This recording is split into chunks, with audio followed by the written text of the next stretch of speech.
प्रिय छात्र छात्राओं,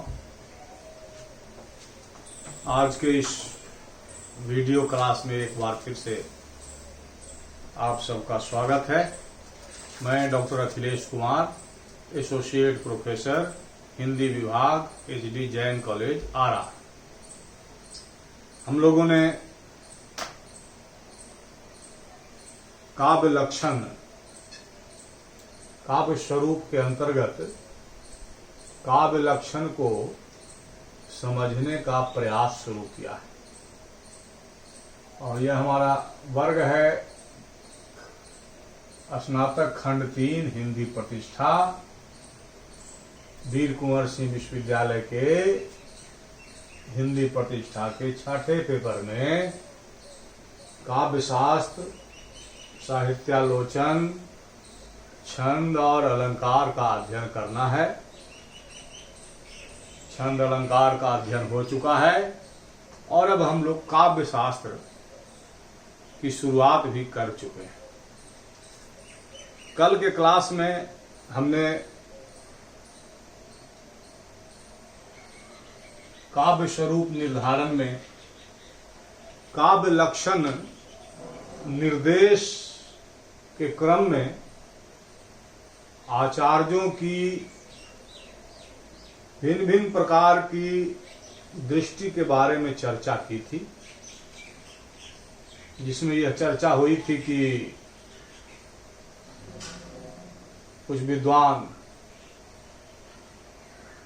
शब्द पर जोर देते हैं, कुछ विद्वान शब्द और अर्थ के सहभाव पर जोर देते हैं, कुछ विद्वान रस को आधार मानते हैं, रस निष्पन्नता को आधार मानते हैं और शब्द और अर्थ में यह भी बताया था कि विशिष्ट शब्दार्थ की भी कल्पना हुई है, जिसमें गुण आते हैं, अलंकार आते हैं, उक्ति वैचित्र्य आता है, भावकत्व भोजकत्व आता है, व्यंग्य आता है। तो हमारे यहाँ आचार्यों की एक लंबी श्रृंखला है, जिन्होंने काव्य लक्षण का निर्देश अपनी अपनी मति, अपनी अपनी जीवन दृष्टि के आधार पर किया है, अपनी परिस्थितियों के आलोक में किया है। तो सबसे पहले आते हैं, आदि आचार्य माने जाते हैं आचार्य भरत, जिन्होंने नाट्य शास्त्र लिखा और नाट्य शास्त्र में रूपक के विवेचन के क्रम में दर्शकों को दृष्टिपथ में रखते हुए काव्य का लक्षण दिया, अर्थात इन्होंने रूपक का लक्षण दिया। रूपक अर्थात नाटक, जो कि दृश्य काव्य है, परीक्षागृह में प्रेक्षक इसे देखते हैं, तो उसी को ध्यान में रख करके आचार्य भरत ने काव्य का लक्षण दिया और कहा, मृदु ललित पदाढ़्यम गूढ़ शब्दार्थहीनम जनपद सुख बोध्यम युक्ति मन नृत्य योज्यम बहुकृत रस मार्गम संधि संधान युक्तम स भवति शुभ काव्यम नाटक प्रेक्षका नाम। तो इस परिभाषा में इन्होंने 7 तत्व की प्रधानता मानी।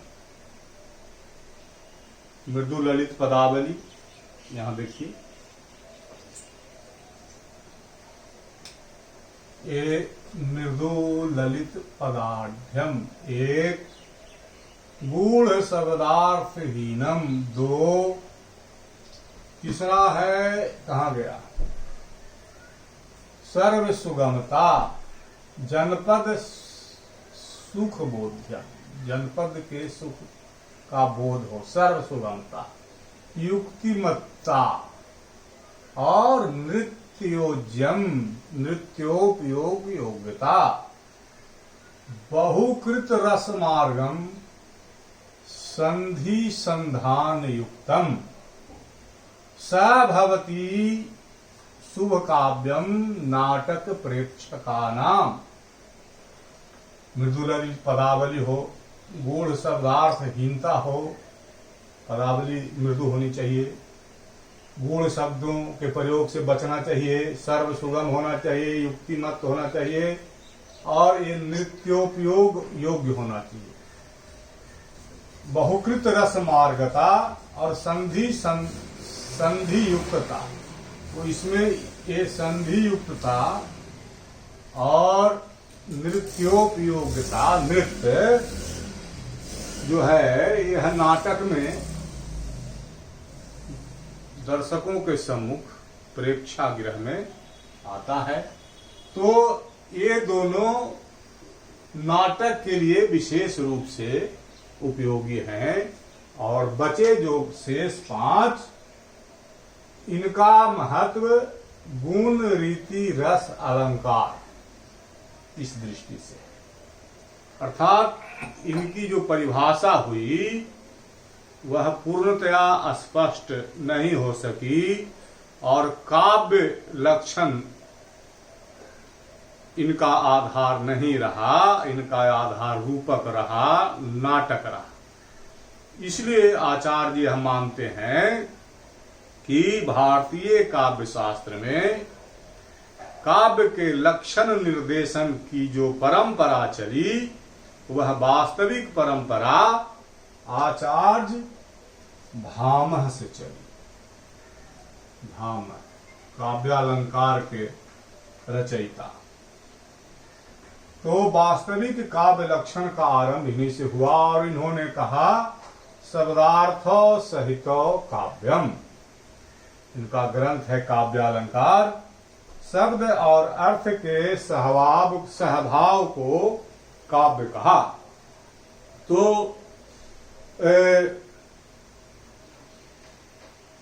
इनकी परिभाषा को लेकर करके विद्वानों का कई वर्ग हो गया और इसमें जो सहित शब्द है इसको लेकर के एक वर्ग का कहना है कि यह सहित शब्द और अर्थ के समान महत्व का बोधक है और इस कारण यह इतिहास आदि से भिन्न है। काव्य में शब्द और अर्थ का महत्व होता है और हर शब्द का महत्व होता है, लेकिन इतिहास आदि में जो शब्द आते हैं वो कई शब्द जो हैं इकट्ठे होकर वाक्य बनते हैं और अर्थ का बोध कराते हैं। तो इस तरह से इतिहास आदि से यह भिन्न है। तो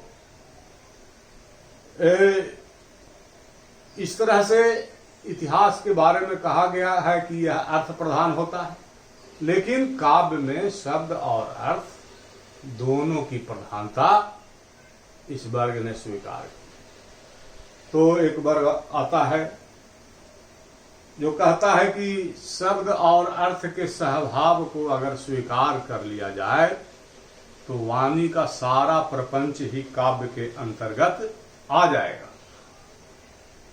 तो इस वर्ग का, इस मान्यता वाले विद्वानों का कहना है कि भामा ने काव्य की परिभाषा देते हुए ऐसा कदापि नहीं सोचा। वे अलंकारवादी आचार्य थे और भामा का शब्दार्थों सहित कहने का मतलब है शब्दालंकार और अर्थालंकार से समन्वित का। तो ऐसा सोचने के बाद भी विद्वानों का वर्ग जो है विभाजित हो जाता है कुछ शब्दालंकार का पक्ष ले लेते हैं, कुछ अर्थालंकार का पक्ष ले लेते हैं। शब्दालंकार का पक्ष लेने वाले विद्वानों का कहना है कि काव्य में शब्द प्रधान है, शब्दालंकार प्रधान है, अर्थालंकार जो है वह बाहरी तत्व है। अर्थालंकार बाह्य उपकरण है, प्रधान जो है वह शब्दालंकार है। लेकिन अर्थालंकार को महत्व देने वाले भामा की ही पंक्ति को उद्धृत करते हैं और कहते हैं कि भामा ने रूपक उपमा आदि को लक्ष्य करके, अलंकार को लक्ष्य करके कहा कि न कांतम अपि निर्भूषम विभाति बनिताननम, कि न कांतम अपि, सुंदर होने पर भी, वनिताननम, वनिता का मुखमंडल, नारी का मुखमंडल, निर्भूषम, आभूषण से रहित होने पर रुचिकर नहीं होता। जहां जगह नहीं है हम उसको लिख देते, न कांतम अपि निर्भूषम विभाति बनिताननम, बनिता का मुखमंडल सुंदर होने पर भी, अलंकार से रहित होने पर न विभाति, नहीं रुचता, नहीं जचता, नहीं सुंदर लगता। अलंकार पढ़ाने के क्रम में इन सब की चर्चा हमने की थी। और सहज सौंदर्य भी हमने बताया था कि कुछ सौंदर्य ऐसा सहज होता है कि उस सौंदर्य पर आभूषण भारी होने लगता है। बिहारी का एक दोहा था कि भूषण भार सभारी हैं, क्यों यही तन सुकुमार, सूधे पाए न धर परे, शोभा ही के भार। तो शब्दालंकार को प्रधान मानने वाले आचार्य कहते हैं कि शब्दालंकार ही प्रधान है। अर्थालंकार को प्रधान मानने वाले आचार्य कहते हैं कि अर्थालंकार ही प्रधान है। तो इस तरह से मिला जुला कर विभिन्न प्रकार के मतों को निष्कर्ष रूप में परिणत करते हुए भामा की जो परिभाषा रही, उस परिभाषा का निचोड़ जो है निकाला गया। और वह निचोड़ हुआ कि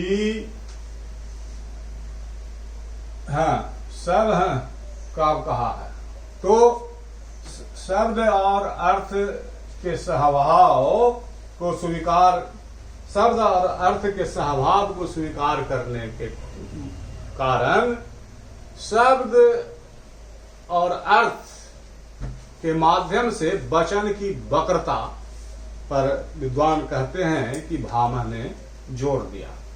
तो भामा के लक्षण का निष्कर्ष विद्वानों ने निकाला है। वह निष्कर्ष है, पहला, वक्रता समन्वित शब्द और अर्थ काव्य। काव्य में वक्रता जरूरी है, वचन की वक्रता। तो वक्रता समन्वित शब्द और अर्थ काव्य है।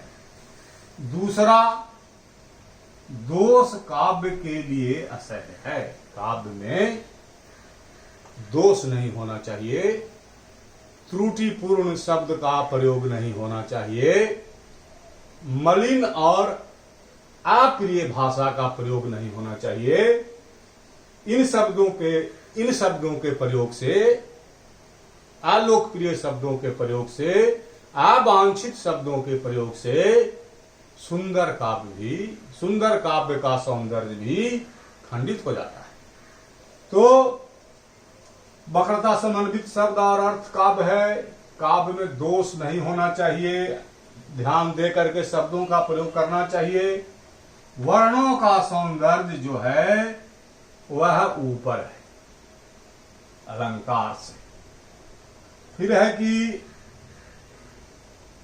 ये शब्द प्रयोग जो है वह परंपरानुरूप श्रवण सुखद, जो कि भरत ने भी कहा था।